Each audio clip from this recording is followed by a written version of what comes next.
आइए आज प्रथम दिन की कथा में प्रवेश करते हैं। सच्चिदानंद रूपाय विश्वोत्पत्त्यादि हेतवे तापत्रय विनाशाय श्री कृष्णाय वयं नमः। सच्चिदानंद रूपाय भगवान के 3 रूप, 3 गुण और 3 कर्म इस विषय में बताए गए हैं। बहुत ध्यान से सुनिएगा।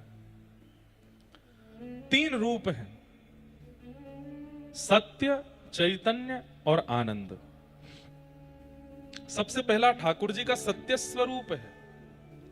चाहे वो पंढरपुर के पंढरीनाथ हों, द्वारिका के द्वारिकानाथ हों, गोवर्धन के श्रीनाथ हों, जगन्नाथपुरी के जगन्नाथ हों, उनके स्वरूप अनेक हो सकते हैं, लेकिन समस्त विविध स्वरूपों में रूप सत्य ही है। ठाकुर जी सत्य स्वरूप हैं। वो सत्य हैं, वो सब जानते हैं, उन्हें सब पता है, इसलिए उन्हें सत्य स्वरूप माना गया। और दूसरी बात, संसार के हर व्यक्ति के सन्मुख हम झूठ बोल सकते हैं, लेकिन जिनके सामने झूठ बोलने का कोई औचित्य नहीं है। हम झूठ उसके सामने बोल पाते हैं, हमें पता है कि इसको जैसा हम बोल देंगे ये मान जाएगा, लेकिन ठाकुर जी के सामने झूठ बोलने का कोई औचित्य नहीं, क्योंकि हम भी ये जानते हैं कि उन्हें पता है कि सत्य क्या है। कहने का अभिप्राय, जहां झूठ भी घबराता हो उन्हें सत्य कहते हैं, वो सत्य है। उनके सामने झूठ होता नहीं है। और एक और बात कह दूं तो इसमें कोई अतिशयोक्ति नहीं, झूठ उसके सामने बुल जाता है जो असत्य है। पत्नी से झूठ बोल सकते हैं, पति से झूठ बोल सकते हैं, माता पिता से झूठ बोल सकते हैं, मित्र से झूठ बोल सकते हैं, बच्चों से झूठ बोल सकते हैं, अपनों से झूठ बोल सकते हैं। क्यों? उनसे झूठ बोला जा सकता है जो मायावी हैं, जो संसार के मिथ्याजन्य हैं। लेकिन ठाकुर जी सत्य हैं, इसलिए उनके सामने झूठ बोला नहीं जाता। व्यक्ति जैसा है वैसा अपने आप को स्वीकार कर लेता है ठाकुर जी के आगे। तुम जानत सब अंतर्यामी, करनी कछु ना करी, मोरी राखो लाज हरी। तो कहने का अभिप्राय, झूठ वहां प्रकट होता है जहां सामने वाली वस्तु भी झूठी है, लेकिन जहां सामने खड़े हुए ठाकुर जी झूठ हैं ही नहीं, परम सत्य, वहां झूठ नहीं बोल पाते हम।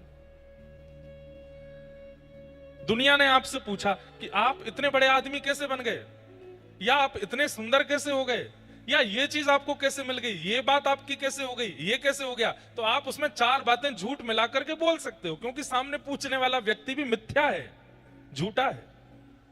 लेकिन जब आप पंढरीनाथ के सामने जाओगे, जब आप गणेश जी के सामने जाओगे, जब आप अपने इष्ट के सामने जाओगे, वहां यथार्थ ही बोलोगे, वहां झूठ नहीं बोला जा सकता। क्यों? क्योंकि वो सत्य है, वो सब जानता है, वो व्यापक है।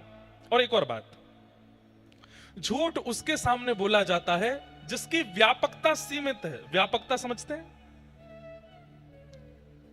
मैं इस वक्त अहिल्यानगर में हूं, अब कोई नासिक में मेरे से मिलना चाहे तो नहीं मिल पाऊंगा, क्योंकि मैं केवल अहिल्यानगर में ही हूं और कहीं नहीं हूं। लेकिन ठाकुर जी से नासिक में भी मिला जा सकता है, अहिल्यानगर में भी, दिल्ली में भी, जम्मू कश्मीर में भी, अमेरिका में भी, न्यूजीलैंड में भी, ऑस्ट्रेलिया में भी, कहीं भी, क्योंकि वो सर्वव्यापक है, सब जगह, एक ही समय पर हर स्थिति में सब जगह व्याप्त है। तो व्यापक से झूठ नहीं बोला जाता, जिसकी व्यापकता नहीं है उसके सामने झूठ बोला जाता है। मेरी, आपकी, हम सबकी व्यापकता नहीं है, इसलिए हम झूठे हैं। हमारे सामने कोई भी झूठ बोल देता है, लेकिन ठाकुर जी व्यापक हैं, सर्वत्र हैं, इसलिए उनके सामने असत्य टिकता नहीं है। इसलिए वो कौन है? सत्य है, सत्य। अब देखो, वृंदावन अहिल्यानगर से 1200-1300 किलोमीटर होगा,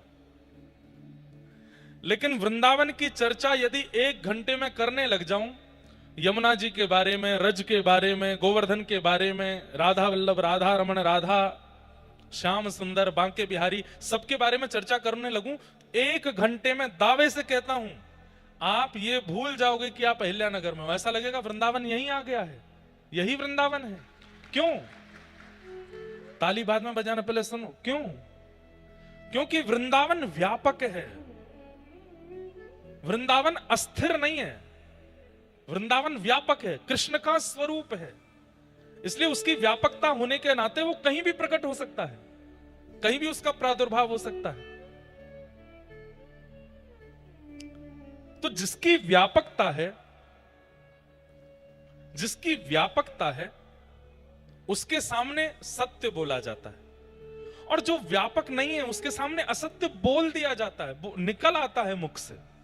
मैं, आप, हम सब और संसार का हर वस्तु ये व्यापक नहीं है, इसलिए इनके सामने हर वस्तु असत्य ही है। लेकिन ठाकुर जी व्यापक है, ठाकुर जी का धाम व्यापक। अब देखो एक और बात, ये तो रही अहिल्यानगर की बात। अमेरिका में कथा हो रही है और वहां भी वृंदावन की चर्चा होने लगे तो अमेरिका में भी वृंदावन प्रकट हो जाएगा एक क्षण के लिए। लेकिन वृंदावन में अमेरिका की चर्चा हो तो अमेरिका प्रकट नहीं होगा, लंदन प्रकट नहीं होगा, लेकिन वृंदावन कहीं भी प्रकट हो सकता है।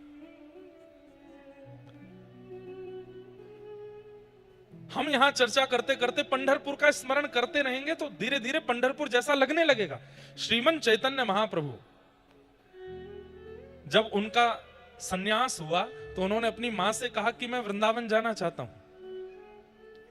तब श्री चैतन्य महाप्रभु की मां ने कहा कि वृंदावन बहुत दूर है बंगाल से, ऐसी जगह जाओ कि अगर मेरा अंतिम समय आए तो तुम जल्दी आ सको। बोले कहां जाऊं?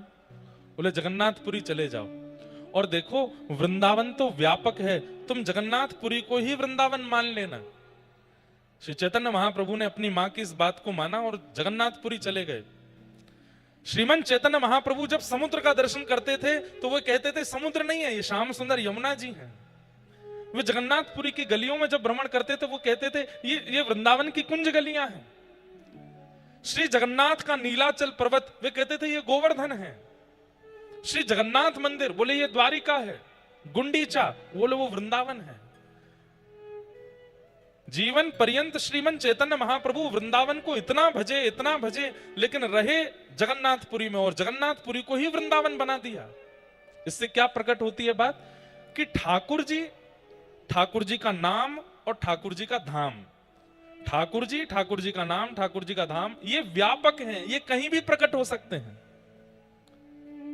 इनके प्राकट्य की स्थिति कहीं भी हो सकती है और प्रकट वस्तु तभी होती है जब उसकी व्यापकता हो, वो वहां पहले से ही हो, तभी वो प्रकट हो सकती है। ठाकुर जी सब जगह हैं, सर्वत्र हैं, सर्वदा हैं, इसलिए वो सत्य हैं। इस समय यहां भी है पर देखने के लिए दृष्टि नहीं है हमारे पास। इस समय इस अहिल्याबाई नगर के इस प्रांगण में भी कहीं ना कहीं ठाकुर जी हैं पर देखने की दृष्टि नहीं हमारे पास। इसलिए जो व्यापक है वो सत्य है और व्यापक के सामने सत्य ही प्रकट होता है, असत्य नहीं बोल सकते आप। जिसकी व्यापकता नहीं है उसके सामने असत्य प्रकट होता है। तो भगवान का पहला रूप क्या है? सत्य। ठाकुर जी का दूसरा रूप क्या है? चैतन्य। चैतन्य मतलब ठाकुर जी जड़ नहीं है, ठाकुर जी जड़ नहीं है। जड़ वस्तु कैसी होती है? जो निष्ठुर है, अंदर किसी प्रकार की गतिविधि नहीं है। जैसे कि ये माइक का स्टैंड, ये जड़ है, इसको कितना भी मारूं इसको पीड़ा नहीं होगी। मैं इसको गाली दूं, मैं इसको अच्छा बोलूं, ये दुखी भी नहीं होगा, प्रसन्न भी नहीं होगा, ये जड़ है। लेकिन ठाकुर जी कौन है? ठाकुर जी चैतन्य है। हमें दिखता है कि वो जड़ है लेकिन वो जड़ नहीं है, वो प्रत्यक्ष चैतन्य है। और एक बात सुनिए, हमारी व्यासपीठ का नाम क्या है? भक्ति पथ। भक्ति पथ का मतलब क्या है? भक्ति का रास्ता। तो रास्ते का कोई अंत तो होता होगा। अंत नहीं कहेंगे हम, उसे गंतव्य कहेंगे, डेस्टिनेशन कहेंगे। भक्ति के मार्ग का डेस्टिनेशन क्या है? कि जो ठाकुर जी हमको जड़वत दिखाई दे रहे हैं वही ठाकुर जी एक दिन चैतन्य हो जाएं, तब समझो कि आप भक्ति के पथ के बिल्कुल अंतिम पड़ाव पर आ गए हो। अब ठाकुर जी जड़ नहीं है, चैतन्य हो गए। सक्कूबाई, जनाबाई, तुकाराम, नामदेव, ज्ञानेश्वर माउली, इन सब महाराष्ट्र के भक्तों ने जड़वत ठाकुर जी को चैतन्य बना दिया। अरे जनाबाई, उनके विषय में प्रसिद्ध कथा आती है। कबीर दास भक्तों के खोज कर रहे थे भारत में घूम घूम करके। तब किसी ने कहा कि महाराष्ट्र में एक भक्त हैं जनाबाई, बड़ी भगवान की भक्त हैं। तो श्री कबीर दास महाराष्ट्र आए, जनाबाई जी को ढूंढने लगे, कहां हैं। तो पूछते पूछते पहुंच गए। किसी ने बताया सामने वाली एक गली है, उस गली में ही जनाबाई रहती हैं। कबीरदास जैसे ही वहां पहुंचे तो क्या देखा, पूरा इलाका इकट्ठा हुआ है और दो माताएं आपस में लड़ रही हैं, झगड़ रही हैं, बुरी तरह एक दूसरे को सुना रही हैं। कबीरदास बोले, भैया क्या हो रहा है? बोले, एक बहन जी ने दूसरी बहन जी के घर से गोबर के उपले चुरा लिए हैं, इसलिए आपस में लड़ाई हो रही है कि तूने मेरे घर के उपले क्यों चुरा दिए। उपले समझते हैं? हमारे यहां ब्रज में उसको बोलते हैं गोबर का कंडा। क्या बोलते हैं? गोबर को ऐसे थाप के घरों में लगा देते हैं, धूप में सेकने के लिए रख देते हैं। बोले आपस में इसलिए लड़ रही हैं कि एक कह रही है कि तूने मेरे घर से गोबर के उपले चुरा लिए हैं। तो कबीरदास जोर से हंसने लगे, बोले भाई उपले की क्या रकम होती है, गोबर के कंडे की कोई रकम नहीं होती, कोई उठा भी ले जाए तो उस पर इतना विवाद तो नहीं करना चाहिए। कौन है ये लोग? बोले एक तो वो है फलाना नाम बता, वो दूसरे बोले ये परम भक्ता जनाबाई है। कबीरदास बोले ये जनाबाई है? बोले हाँ। बोले मैं तो इनके दर्शन करने उत्तर भारत से आया हूं, ये सोचकर कि परम भक्त हैं, पर ऐसी परम भक्त जो गोबर के कंडे के लिए लड़ाई कर रही है, ये जनाबाई है। कबीरदास बोले पूरी मेहनत मेरी खराब हो गई, मुझे नहीं आना चाहिए था। अरे इतने विवादित भक्त से थोड़ी मिलना था मुझे। भक्तों का स्वरूप तो ऐसा होता है, वो शांत होते हैं, सौम्य होते हैं, प्रसन्न रहते हैं, आनंद में रहते हैं। लेकिन फिर भी कबीरदास जी ने कहा इतनी दूर आए हैं तो इनकी भक्ति ढूंढ के तो जाएं, इनमें भक्ति है कैसी। तो श्री कबीरदास जी जनाबाई के पास जाके बोले, भाई अरे कितने कंडे चुरा लिए उसने आपके? बोले मेरे कम से कम 5 कंडे इसने चुरा लिए हैं। बोले कंडों में कैसे पता चलेगा कि आपका कौन सा है, इसका कौन सा? और कंडे की तो बात है, मैं थाप देता हूं, कल तक आपका मिल जाएगा। जनाबाई बोली नहीं नहीं नहीं, मुझे किसी और के हाथ के थपे हुए नहीं चाहिए और इसके 5 भी नहीं चाहिए, मेरे वाले ही चाहिए। कबीरदास बोले आपके वालों की पहचान है कोई? बोले हाँ। आप कंडों कान से लगा करके देखो, जिनसे कोई आवाज ना आवे वो इसके हैं, और जिनसे विट्ठल विट्ठल विट्ठल विट्ठल आवाज आवे वो मेरे हैं। कबीरदास बोले असंभव, ऐसा हो ही नहीं सकता। कबीरदास गए और जाकर के कंडों को कान से लगाने लगे, 2-4 कंडे उठाए, उनमें से कोई स्वर नहीं आया। तभी जनाबाई के हाथ के स्पर्श का कंडा मिला, जैसे ही कान से लगाया उसमें से स्वर की ध्वनियों में निकल रहा था विट्ठल विट्ठल विट्ठल विट्ठल। कबीरदास तुरंत दंडवत हो गए जनाबाई के चरणों में, मान गया। अरे कोई भक्त किसी प्राणी के ऊपर हाथ रख दे तो उसमें भक्ति आ जाती है। कोई भक्त, हमने सुना है श्री ज्ञानेश्वर माउली, उनकी बहन, उनके भाई ज्ञानेश्वर माउली इतने पराक्रमी हुए, वे किसी जानवर पर भी हाथ रख देते थे। हमने तो सुना है कि उन्होंने एक खड़ी दीवार पर हाथ रख दिया तो वो आकाश में उड़ने लगी थी। जीव पर हाथ रख के भक्ति का वरदान मिल सकता है, मानव पर हाथ रख के उसमें भक्ति प्रकट हो सकती है, लेकिन निर्जीव जिसमें प्राण नहीं है, ऐसे गोबर के उपले हाथ से स्पर्श करके विट्ठल विट्ठल गाने लगते हैं। ये निर्जीव को जब विट्ठल गवा सकती हैं, हम प्राणियों पर अगर हाथ रख देंगी तो हमारी स्थिति क्या होगी? ऐसी जनाबाई। समझ में आई बात?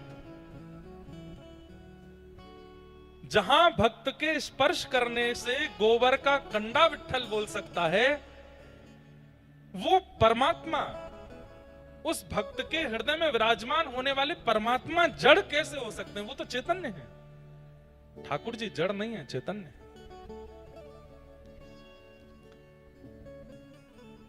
मैं हर कथा में एक बात कहा करता हूं, भगवान हमारे साथ एक गेम खेल रहे हैं। कौन सा गेम? विष अमृत। एक गेम हम उत्तर भारत में लोग खेलते हैं, और मैं बार बार उत्तर भारत नहीं बोलूंगा, नहीं तो बड़ा अलग अलग सा लगता है, जैसे महाराष्ट्र कोई अलग थोड़ा ही है। हम ऐसा बता देंगे कि हम हमारे यहाँ ऐसा होता है, ऐसा बोल देंगे। उत्तर भारत नहीं बोलूंगा, भारत सब एक ही है, कोई ऊपर नीचे इधर उधर नहीं है बात। तो हमारे यहाँ गेम खेलते, आपके यहाँ भी खेलते होंगे उसको। एक और उसमें एक और गेम होता है बर्फ पानी। उसमें एक व्यक्ति होता है, वो जितनों को छू देता है वो सब बर्फ बन जाते हैं, और जो बचते हैं वो उसको पकड़ करके पानी बनाने का प्रयास करते हैं।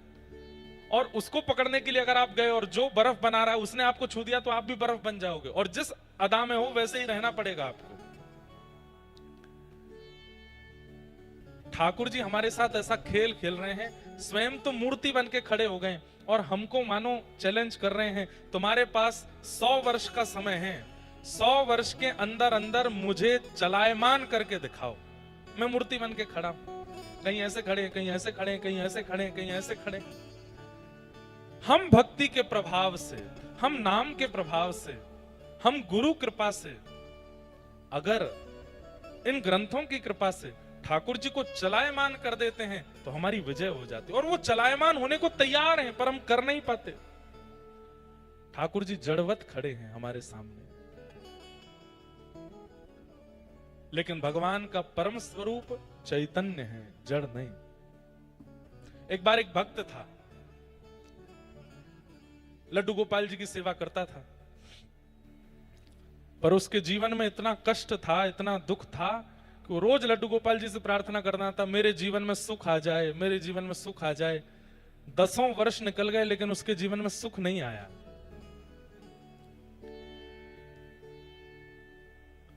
तो एक दिन उसका एक मित्र आया, उस मित्र ने आकर के कहा, बोले भैया हमारा तो घर भी बन गया, हमारा तो व्यापार भी बहुत अच्छा चल रहा है, बच्चे भी अच्छे पढ़ लिख रहे हैं, बहुत बढ़िया चल रहा है। तो उस भक्त ने कहा, भाई तुम कौन से भगवान की पूजा करते हो? मैं गोपाल जी की पूजा करता हूं, 10 साल से कह रहा हूं, मेरा तो कोई भी काम नहीं बन रहा।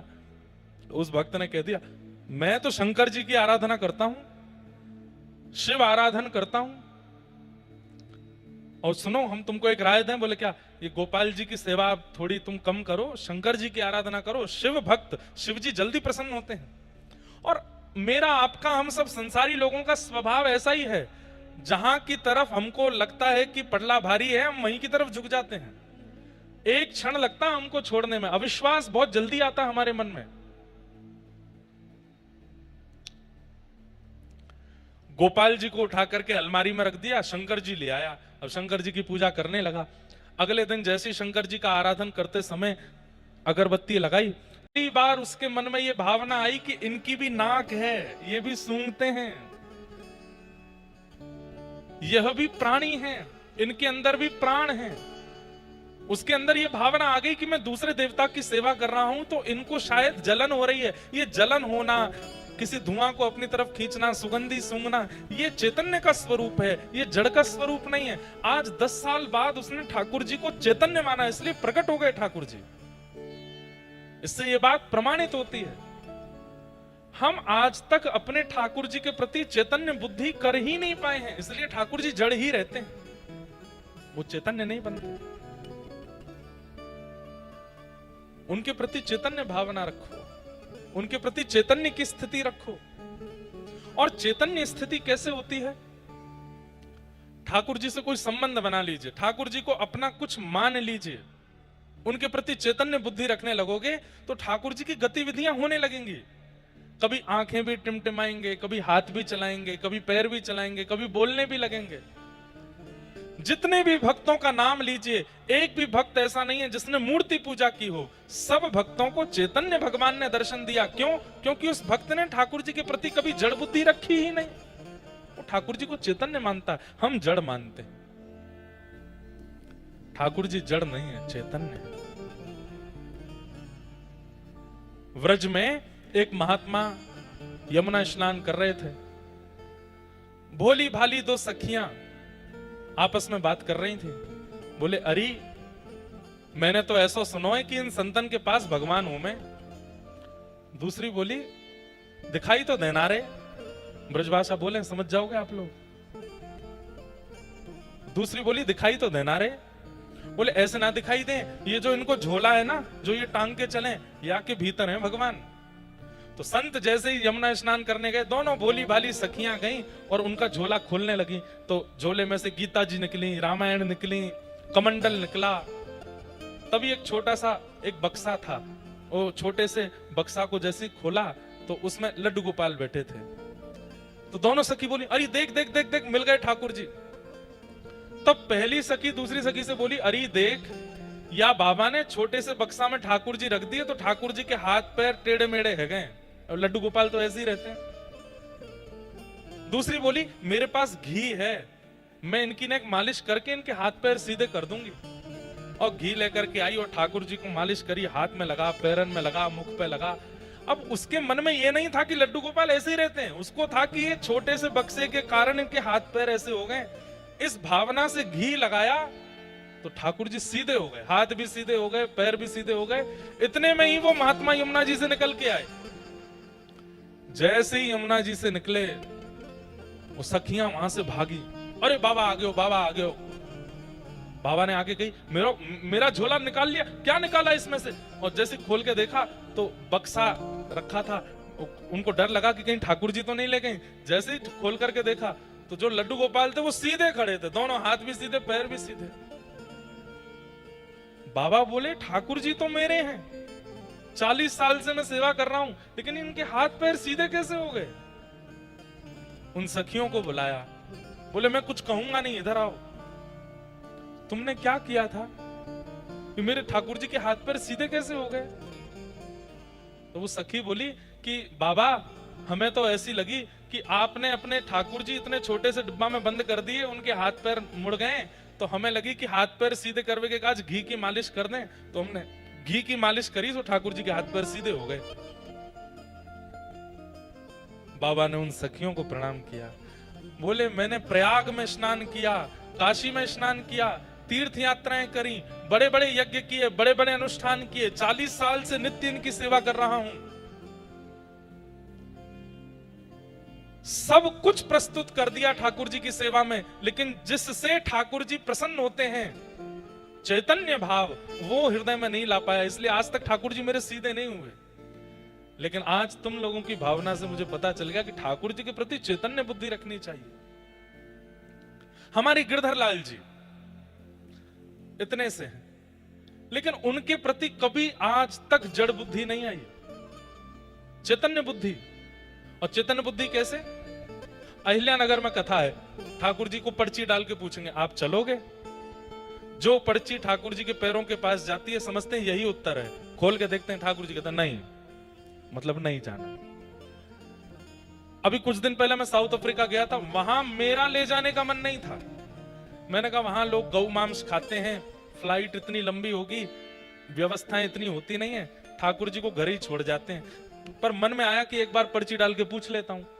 पर्ची जब डाली ठाकुर जी को तो एक आश्चर्य हुआ। मैंने पंडित जी एक थे, उनसे बोला, मैंने कहा 2 पर्ची बनाओ, एक में लिखना साउथ अफ्रीका जाना है और दूसरे में लिखना साउथ अफ्रीका नहीं जाना है। 2 पर्ची बनाओ। तो पंडित जी ने पर्ची बनाई, 2 पर्ची बना करके मुझे बोले डाल दो महाराज जी।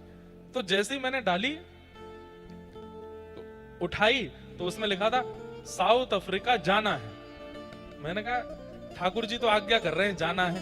तो मैंने कहा दूसरी पर्ची भी ऐसे ही, बस दूसरी पर्ची उठाई, उसको खोल के देखा, दोनों पर्चियों में यही लिखा था साउथ अफ्रीका जाना है, नहीं लिखा ही नहीं था इसमें। मैंने पंडित जी से कहा, मैंने कि सुनो, आपने दोनों पर्चियों में लिखा है साउथ अफ्रीका जाना है, दूसरी में भी लिखा साउथ अफ्रीका जाना है। वो बोले महाराज जी इतने सालों में पहली बार मैं नहीं लिखना भूल गया हूं कि मैंने नहीं लिखा था, वो इसमें है ही नहीं, मुझे समझ नहीं आ रहा है। मतलब नहीं शब्द था ही नहीं उसमें। अब मैं बड़ी आश्चर्य में पड़ गया, अब क्या करूं, ये तो दोनों पर्चियों में एक ही बात लिखी थी। तो मैंने कहा एक पर्ची और बनाओ। तो हमारे एक सखा बोले कि ठाकुर जी की जाने की इच्छा है, इसीलिए दोनों पर्चियों में जाना है लिखा आया है, आप दोबारा क्यों पूछ रहे हो? मैंने कहा भाई पता नहीं, मेरे को मन में लग रहा है कि कहीं ऐसा तो नहीं ठाकुर जी यूं कह रहे हो तेने दोनों पर्ची में एक ही बात लिखी है, या में मेरी क्या गलती, नहीं एक पर्ची और बनाते हैं। तो एक में स्पष्ट लिखा है साउथ अफ्रीका जाना है और साउथ अफ्रीका नहीं जाना। अब मैं पर्ची डालने में घबरा रहा था, क्योंकि ठाकुर जी का एक स्वभाव है, एक बार बोलते हैं ठाकुर जी, 2 बार नहीं बोलते। अगर आप दूसरी बार पूछने जाओगे तो ठाकुर जी जबरदस्ती वो बोलेंगे जो आप सुनना नहीं चाहते। इसलिए एक ही आज्ञा माननी है। तो मैंने पहले लाल जी के चरणों में प्रणाम किया, खूब कान पकड़े। मैंने कहा देखो, आप गुस्सा मत होना, और गुस्सा होकर के वो मत बोलना जो मैं नहीं सुनना चाहता। मेरी भूल से दोनों, हाँ लाली अभी लेता हूं, बैठो। मैंने कहा मेरी भूल से दोनों पर्चियों में जाना है लिखा गया है, एक लास्ट बार बता दो जाना है कि नहीं जाना। और जो पर्ची डाली तो जो चरणों के पास गई, उठाई तो उसमें लिखा था साउथ अफ्रीका जाना।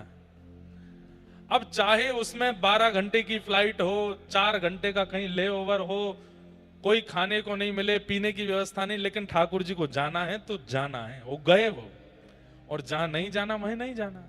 इसका मतलब क्या है? वो चैतन्य है, उनके प्रति चैतन्य भाव। कितनी लीलाएं हमारे लाल जी करते हैं, ऐसी बहुत लीलाएं हैं जो मैं बता भी नहीं सकता मंच से। एक बार पहले जब शुरुआत में सेवा करनी प्रारंभ की, तो घर में नौका विहार कर रहा था। तो जब ठाकुर जी को नौका में बिठाया तो मेरे मन में ऐसी भावना हुई कि ठाकुर जी का नौका में बैठने का मन नहीं है, पानी में कूदने का मन है। लेकिन घर के सब बड़े लोग, कुछ गुरुजन भी थे। मैंने कहा अच्छा नहीं लगता, ठाकुर जी को नौका विहार कराओ। थोड़ी देर नौका विहार करते रहे। अचानक से, ये बात पहली बार बता रहा हूं मैं कथा में, कोरोना का टाइम था, एक भैया सामने बैठे, एक छोटा सा, हमने जो छोटे बच्चों का टब होता है ना, उसमें पानी भर के नौका विहार कर रहे थे। मैं यहां से नौका चलाऊं, धीमे धीमे वो पकड़े, फिर वो वहां से चलाएं। मैंने धीमे धीमे ऐसे लाल जी से कहा, मैंने कहा लाल जी, मेरे मन में तो आ रहा है कि आप कूदना चाहते हो, पर मैं नहीं कूदाऊंगा।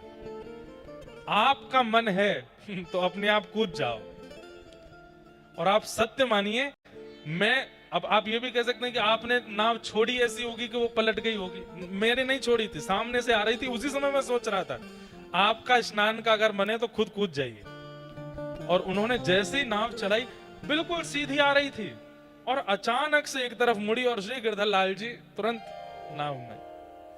जैसे ही जल में गोता खाया, मैं दौड़ के, मैं लाल जी गिर गए, लाल जी गिर गए। सब बोले हो क्या हो गया, ठाकुर जी गुस्सा है ना। मैं मनी मन खुश हूं, मैंने, मुझे पता है ना क्या हुआ, इनका डुबकी मारने का मन था, इसलिए कूदे हैं। ऐसे सब भावनाएं कब प्रकट होती हैं? जब आप अपने ठाकुर को मार्बल का, धातु का, अष्ट धातु का, सोने का, चांदी का नहीं मानते, उनको चैतन्य मानते हो। वो चैतन्य है, वो चैतन्य है। उनके प्रति चैतन्य बुद्धि रखो। भगवान का दूसरा स्वरूप है चैतन्य। हमारे एक शिष्य बैठे हैं अभी यहां पंडाल में, उनका नाम नहीं बोलूंगा। वो हर महीने 30 पर्चियां बनाते हैं, और 30 पर्चियों में लिखते हैं कि ठाकुर जी आपको क्या खाना है। एक पर्ची में इडली डोसा, एक पर्ची में पूरन पोली, एक पर्ची में पंजाबी क्या कहते हैं, पनीर आदि, एक पर्ची में आलू पराठा। ऐसे 30 दिन की पर्ची बनाते हैं, और हर दिन अपने ठाकुर जी के आगे सुबह सुबह पर्ची उठाते हैं कि आज आपको क्या पाना है। अब चाहे जो निकल आए उसमें वही बनेगा ठाकुर जी की प्रसादी के लिए। और उसमें भावना क्या है कि ये ठाकुर जी की आज्ञा है। ठाकुर जी को चैतन्य मानो, जड़ नहीं, वो चैतन्य है। नामदेव जी को कैसे मिल गए ठाकुर जी? नामदेव जी के नाना जी वामदेव जी ठाकुर जी की सेवा करते थे। नामदेव जी दूर खड़े होकर के देखते थे, और बस उनकी इच्छा होती थी कि इनकी सेवा कभी मैं करूं। वामदेव जी को कहीं जाना था तो नामदेव जी से कह गए, तुम ज्यादा कुछ मत करना, बस एक काम करना। बोले क्या? ठाकुर जी का रोज भोग लगाना, और भोग लगा के ही पाना। ठीक है। नामदेव जी तो बड़े खुश हो गए। भोग लगा करके जैसे ही ले गए ठाकुर जी के आगे, बोले ठाकुर जी पा लीजिए, बहुत सुंदर दाल बना है, साग बनी है, रोटी बनी है, बहुत सुंदर ये सब सामग्री पाइए ठाकुर जी। और ठाकुर जी तो खड़े हैं, पा नहीं रहे। नामदेव जी बोले आप पा क्यों नहीं रहे हो, स्वाद में कोई कमी है क्या? अरे नहीं नहीं, स्वाद में कोई कमी नहीं है, सामग्री बहुत अच्छी सिद्ध हुई है, सब कुछ बहुत अच्छा है। एक दिन 2 दिन निकल गए तो श्री नामदेव जी सोचने लगे मेरी भक्ति में कोई कमी है, इसीलिए आप नहीं पा रहे हो। नाना जी के हाथ से पा लेते हो, मेरे हाथ से नहीं पा रहे हो। पर उनको कौन बताए कि नाना जी के हाथ से भी नहीं पाते थे ठाकुर जी। लेकिन नामदेव जी इतने बालक थे, रुदन करने लगे और रोते रोते बोले अगर आपने प्रसाद नहीं पाया तो नाना जी वापस आके आपकी सेवा मुझसे छीन लेंगे, और मैं वो नहीं चाहता।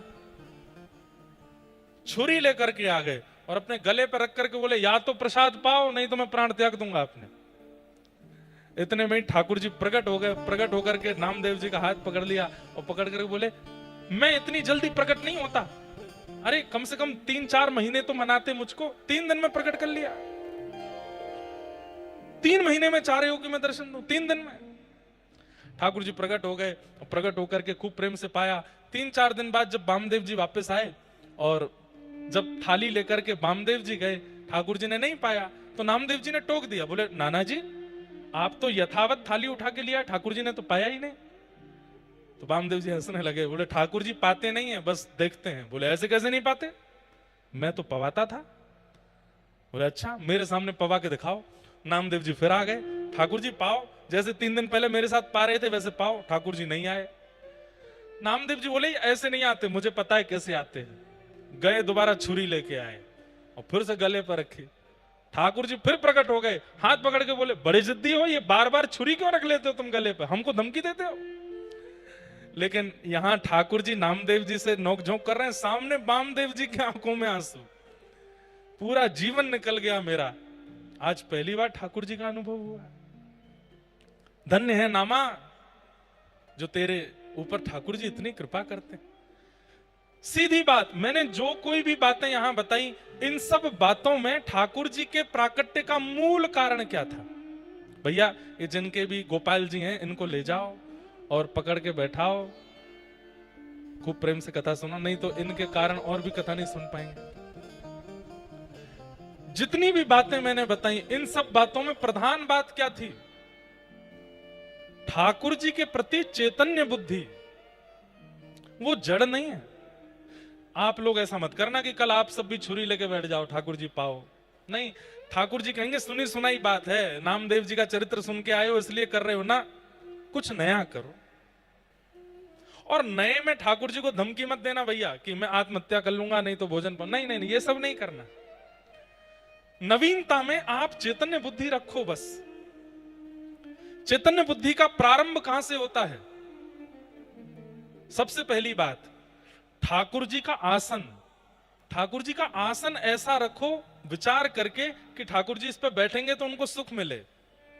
कई बार हम ठाकुर जी को ऐसे आसन में रखते हैं, उसमें खुद को इमेजिन करके देखो, आप बैठते तो बैठ पाते, उसमें नहीं बैठ सकते, ठाकुर जी कैसे बैठ जाएंगे?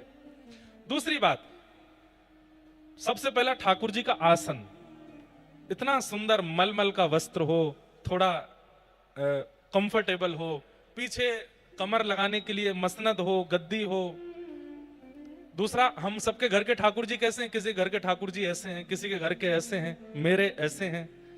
तो मन में ये भाव होना चाहिए कि ठाकुर जी पूरे दिन हम ऐसे हाथ करें तो हमारा हाथ थक जाएगा, तो ठाकुर जी के पास में एक छोटी सी छड़ी बनवा के रखो कि हे नाथ, जब जब आपका मन हुआ करे, मेरे सामने तो आप ऐसे ही रहोगे, जब मैं चला जाया करूं ये छड़ी नीचे लगा लिया करो, ये मसनद है इस पे थोड़ा टेक लिया करो। लड्डू गोपाल है, एक हाथ उठा रहता है, उसके नीचे की थोड़ी गद्दी बनवा दो कि ठाकुर जी आपको श्रम होता होगा। ये चैतन्य बुद्धि है। दूसरी बात, वस्त्र। मौसम के अनुकूल ठाकुर जी को वस्त्र पहनाओ।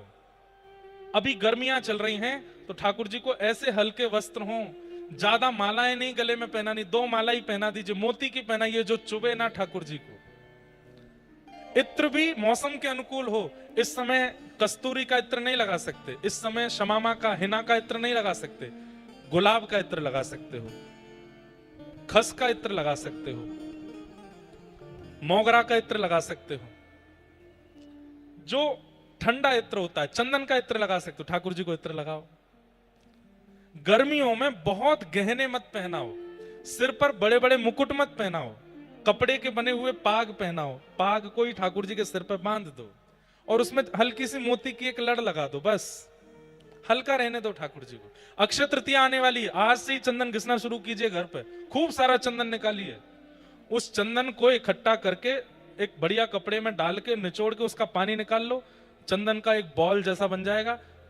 अक्षय तृतीया वाले दिन मुख से लेके चरणों तक पूरा चंदन का श्रृंगार कीजिए, ठाकुर जी को ठंडा लगे। अब घरों में ठाकुर जी के सामने फुब्बारे रखना शुरू करो, छोटे छोटे फुब्बारे ले आओ, ठाकुर जी के आगे फुब्बारे रखो, उसमें इत्र लगा दो। ठाकुर जी को फूल मंडली, जहां ठाकुर जी विराजते हैं ऊपर पुष्प का बंगला बनाओ, जैसे बिहारी जी का, राधा वल्लभ जी का, राधा रमन जी का, बहुत बड़ा नहीं, छोटा छोटा बनाओ। ये सब कब करते हैं हम? जब ठाकुर जी के प्रति चैतन्य बुद्धि होती है। तो चैतन्य बुद्धि में विशेष ध्यान रखिए, सबसे पहले तो आसन का, दूसरा ध्यान रखिए वस्त्रों का, तीसरा ध्यान रखिए अंग पर लगने वाले